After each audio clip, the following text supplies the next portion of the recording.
Hey class, this is Mr. Lee, and I'm going over the ecological equilibrium homework. This homework is designed to help you understand what happens to ecosystems when they're disturbed.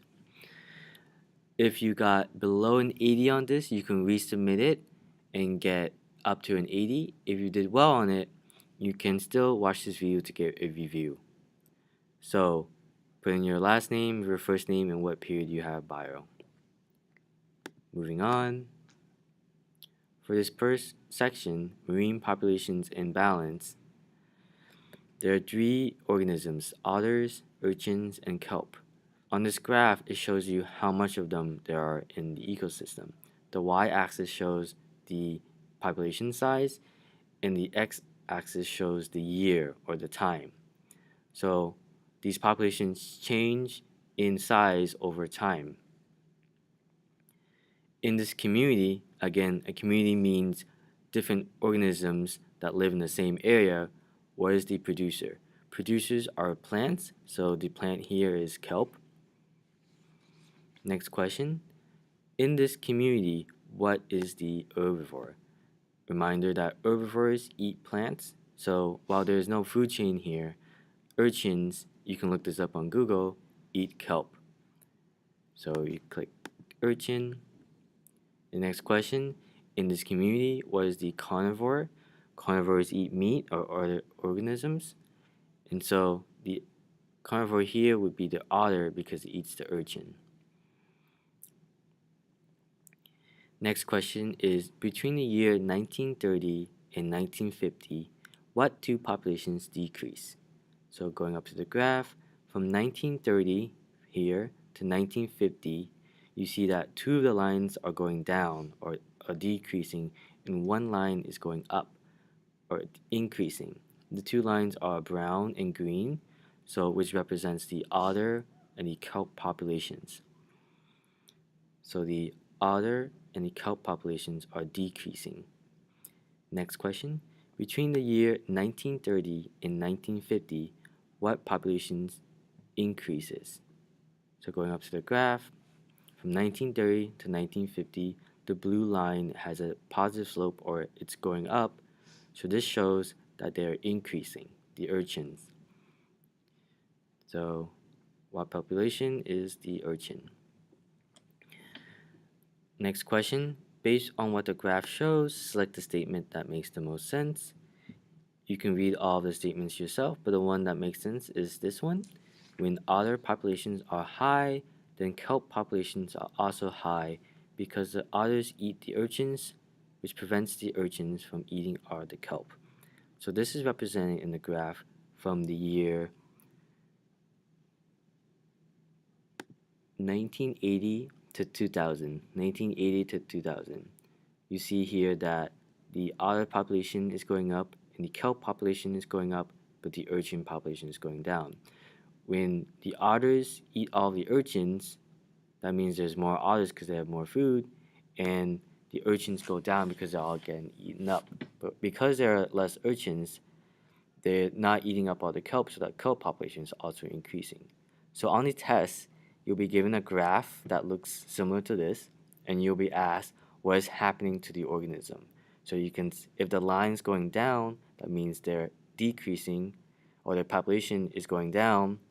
If the line's going up, that means their population is increasing or going up. And if it's a straight line like this, that means the population is constant, they're staying the same. You can click on the next. In this next part, why is biodiversity important? You can watch the video if you haven't already. You can pause my explanation now to watch the video. Moving on to the questions. What are 3 reasons why biodiversity is important? Biodiversity is the variety of life on this planet or in an ecosystem. And so some of the reasons why it's important to humans and just in general are that it gives us shelter, so wood to help us build houses. It feeds us. Different organisms provide us with different food. It clothes us. Things like cotton or hemp give us materials to make clothes. it heals us. So different different plants and animals can give us different medicines. The more life there is out there, the more types of medicines we can make. The next question is, why is education important to protecting biodiversity? So in the video, it talked about how education helps us understand how our actions affect the world and how to change our actions in order to keep the earth healthy. And there's a typo here.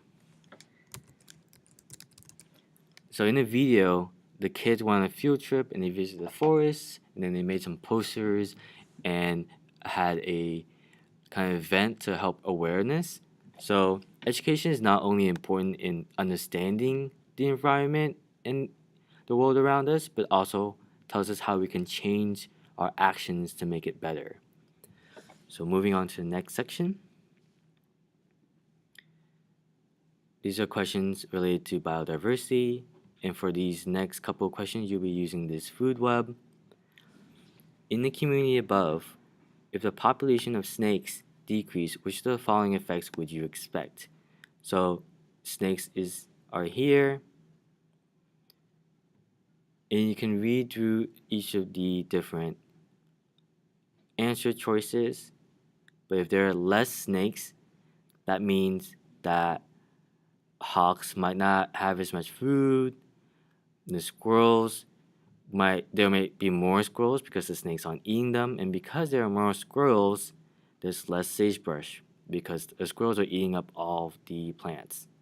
So that is one of the answers. So increase squirrel population and decrease sagebrush population.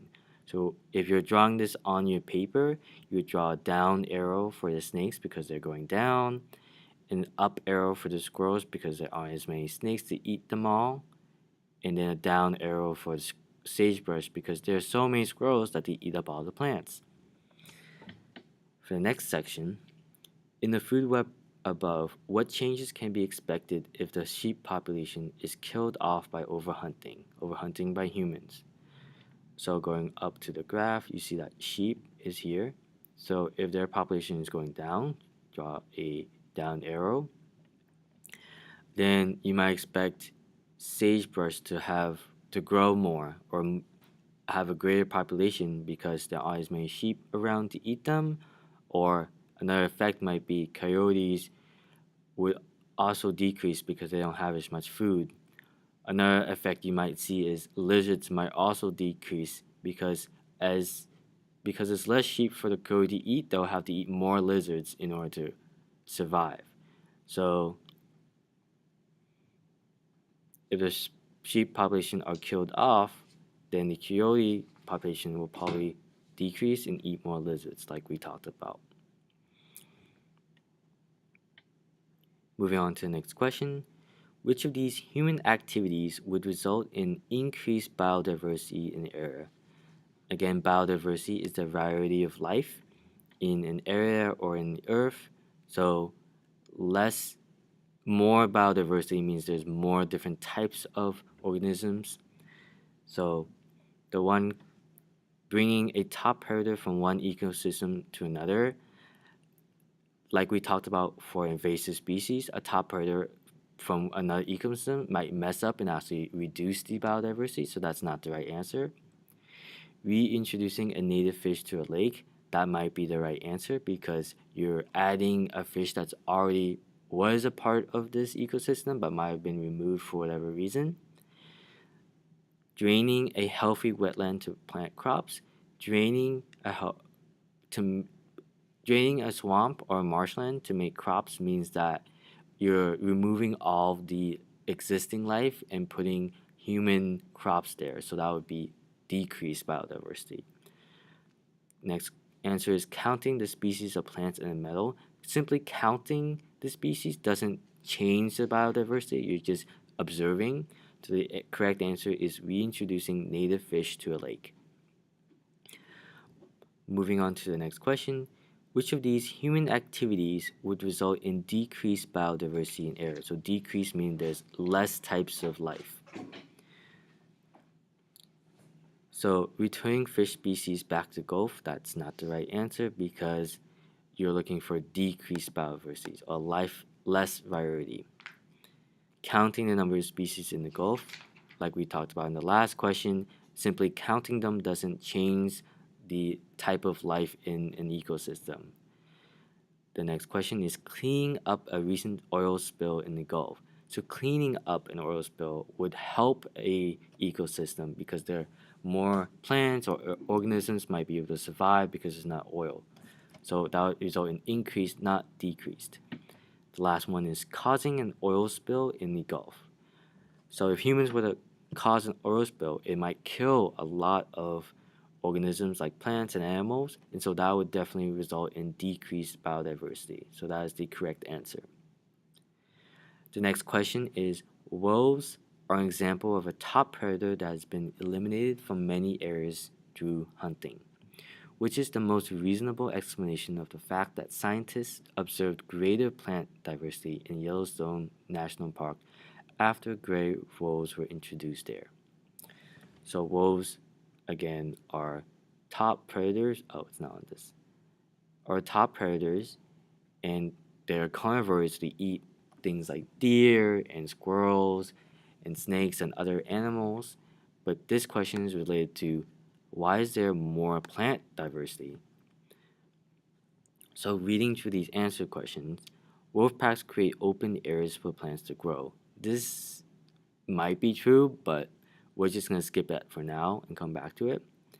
Wolf packs reduce the elk, a large mammal that eat plants.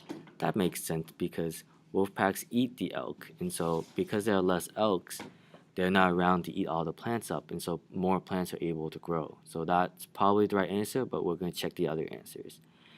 There is no connection between the two events. As we've learned, all ecosystems are connected to all the organisms that live there. If one organism is changing, then it will affect another organism, even when they're not directly eating or interacting with each other. Next answer is wolf packs contribute nutrients that support plants. While this is true, it's not the best answer. Wolf packs contribute nutrients might die and decomposers break them down, or they can also lay waste, and that waste can also contribute to the soil. But the best answer that is the most direct effect, the correct answer is wolf packs reduce the elk, a large mammal that eats plants. On the test, you'll have to explain what happens when an organism disappears or is added. And so you'll have to know the relationships between predators, prey, and plants. So going up to this food web, I want to look at this a little bit more. So, for example, if like in that wolf question, if the coyote were to be hunted off because they're killing too many people or they're killing too many sheep, that means the coyote would have a down arrow because they're overhunted. That would affect the sheep because there's more sheep now because the coyotes aren't around to keep their population in check, and so their population would go up arrow. That would affect the sagebrush because because there's more sheep to eat the sagebrush, then the sagebrush population would go down. So that's an example of how one organism affects one line in the food chain. Another example of this might be there aren't as much sagebrush in the ecosystem. The sagebrush decreases because maybe there's a drought and all of the plants are dying out. Because the sagebrush is dying out, then the two organisms that eat it, or three organisms that eat it, squirrels, insects, and sheep, all of their population sizes decrease because there aren't as much food to go around. How do you think that will affect the rest of this ecosystem? Well, because, for example, all of these organisms eat squirrels, insects, and sheep because there aren't as many herbivores around. That means they won't have as food to eat, and so they'll start dying off as well. Something that might also happen is the insects that eat sagebrush and cacti, because it's less sagebrush, they'll have to eat more of the cacti, and so the cacti population will also decrease. So just because one plant is decreasing or is dying out, this can affect the entire food web, making all the living organisms die out. So moving on to the next part, ecological succession, changes in ecosystems. You're not gonna be tested on this, but it is important to know. So you can watch the video and you can pause my explanation here now if you haven't already did. And now I'm moving on to answering this question. So fill in the blank. Succession is the blank of new organisms in ecosystem. From watching the video, you'll know that gradual growth is the answer. Succession is the gradual growth of new organisms in an ecosystem. Moving on. Determine if the three following situations describe primary or secondary succession. Primary succession is when its life is created in a totally new environment or there was no life there before. And secondary succession is what happens when there's a disturbance or when there's something that happens to the ecosystem and it has to get back into balance. So reading these scenarios, a fire burns down a forest, some small grasses and shrubs start growing after a couple of weeks. This would be secondary succession because there's already a forest, there's already life.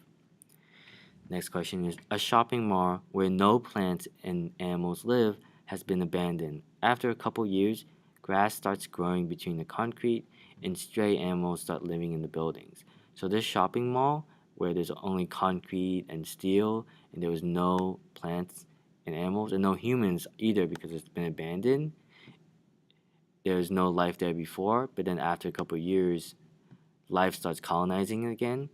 So that shows how an ecosystem where there's no life started to gain some wildlife.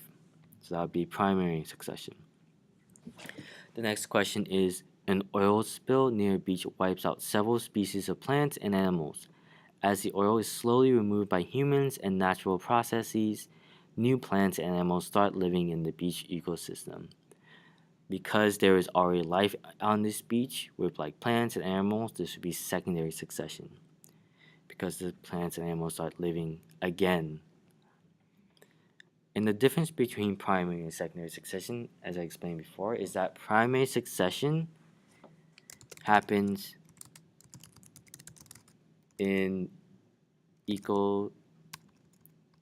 primary succession is the change that occurs to create a new ecosystem where one did not exist before. And secondary succession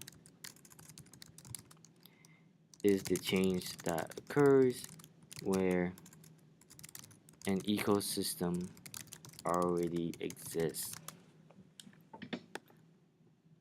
Okay, this is the last question on this homework. You can click next and click done so you can submit your question. If you have any other questions, feel free to email me, and I also have office hours posted in the email. See you soon.